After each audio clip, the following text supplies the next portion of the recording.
So MPS I is one of the most common of the mucopolysaccharidoses. It's often known by the most severe form is Hurler syndrome.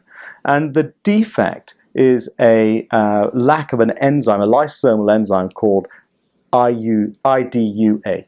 So the absence of IDUA leads to the buildup of certain substrates, heparan sulfate and dermatan sulfate, and they accumulate in certain body tissues and cause problems. And the major problems here are cardiac problems. There are also skeletal problems. Children get a kyphosis and they don't grow normally.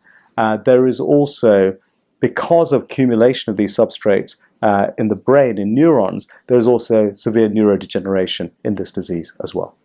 Again, treatment options are limited for MPS I.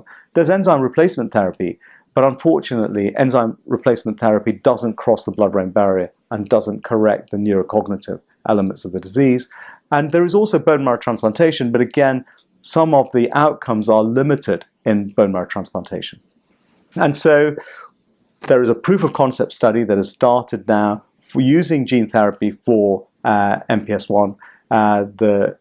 The background to this is that we want to overexpress the IDUA enzyme in HSCs so they can then be delivered to the various different target organs, and also through this approach of migration to the brain to the CNS as well.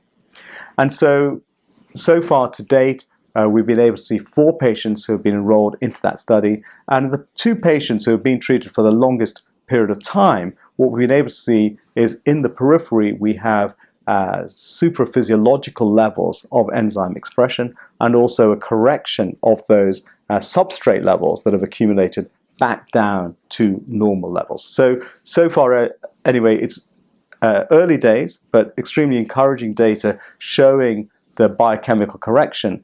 And we know that from murine studies and other studies that biochemical correction is one of the best correlates for clinical outcomes. So this is very encouraging for the gene therapy approach in MPS I.